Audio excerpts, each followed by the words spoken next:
As cadets, you volunteered for service during this time of danger. Some of you fought in Afghanistan. Some of you will deploy there. As your Commander-in-Chief, I owe you a mission that is clearly defined and worthy of your service. And that's why, after the Afghan voting was completed, I insisted on a thorough review of our strategy. Now, let me be clear. There has never been an option before me that called for troop deployments before 2010. So there has been no delay or denial of resources necessary for the conduct of the war during this review period. Instead, the review has allowed me to ask the hard questions and to explore all the different options, along with my national security team, our military and civilian leadership in Afghanistan, and our key partners. And given the stakes involved, I owed the American people and our troops no less. This review is now complete. And as Commander-in-Chief, I have determined that it is in our vital national interest to send an additional 30,000 U.S. troops to Afghanistan.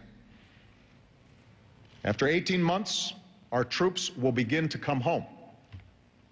These are the resources that we need to seize the initiative while building the Afghan capacity that can allow for a responsible transition of our forces out of Afghanistan. I do not make this decision lightly.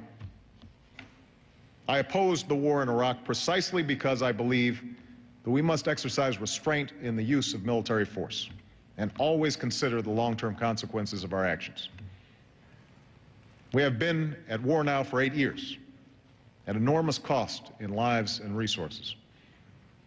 Years of debate over Iraq and terrorism have left our unity on national security issues in tatters and created a highly polarized and partisan backdrop for this effort.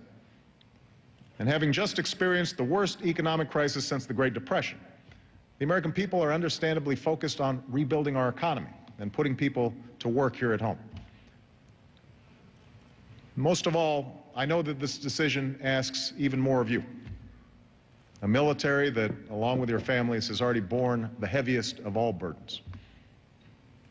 As President, I have signed a letter of condolence to the family of each American who gives their life in these wars. I have read the letters from the parents and spouses of those who deployed. I visited our courageous wounded warriors at Walter Reed. I've traveled to Dover to meet the flag-draped caskets of 18 Americans returning home to their final resting place. I see firsthand the terrible wages of war. If I did not think that the security of the United States and the safety of the American people were at stake in Afghanistan, I would gladly order every single one of our troops home tomorrow. So no, I do not make this decision lightly. I make this decision because I am convinced that our security is at stake in Afghanistan and Pakistan. This is the epicenter of violent extremism practiced by al-Qaeda. It is from here that we were attacked on 9/11, and it is from here that new attacks are being plotted as I speak. This is no idle danger, no hypothetical threat. In the last few months alone, we have apprehended extremists within our borders who were sent here from the border region of Afghanistan and Pakistan to commit new acts of terror. And this danger will only grow if the region slides backwards, and al-Qaeda can operate with impunity. We must keep the pressure on al-Qaeda, and to do that, we must increase the stability and capacity of our partners in the region. Of course, this burden is not ours alone to bear. This is not just America's war.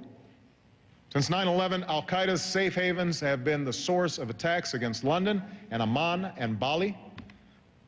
The people and governments of both Afghanistan and Pakistan are endangered.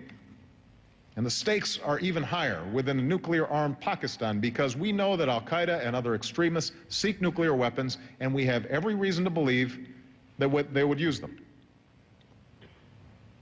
These facts compel us to act along with our friends and allies. Our overarching goal remains the same: to disrupt, dismantle, and defeat al-Qaeda in Afghanistan and Pakistan, and to prevent its capacity to threaten America and our allies in the future. To meet that goal, we will pursue the following objectives within Afghanistan. We must deny al-Qaeda a safe haven. We must reverse the Taliban's momentum and deny it the ability to overthrow the government. And we must strengthen the capacity of Afghanistan's security forces and government so that they can take lead responsibility for Afghanistan's future. We will meet these objectives in three ways. First, we will pursue a military strategy that will break the Taliban's momentum and increase Afghanistan's capacity over the next 18 months.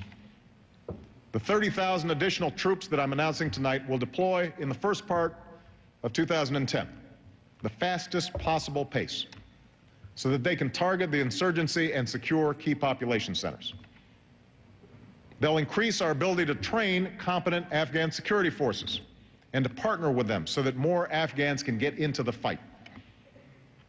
And they will help create the conditions for the United States to transfer responsibility to the Afghans.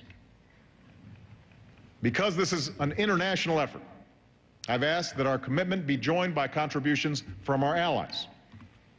Some have already provided additional troops, and we're confident that there will be further contributions in the days and weeks ahead.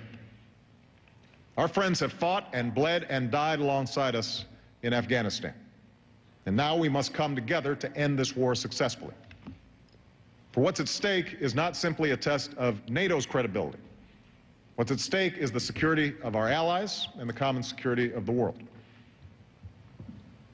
Now, taken together, these additional American and international troops will allow us to accelerate handing over responsibility to Afghan forces and allow us to begin the transfer of our forces out of Afghanistan in July of 2011.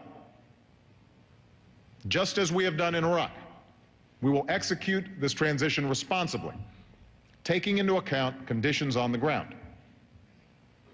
We'll continue to advise and assist Afghanistan's security forces to ensure that they can succeed over the long haul.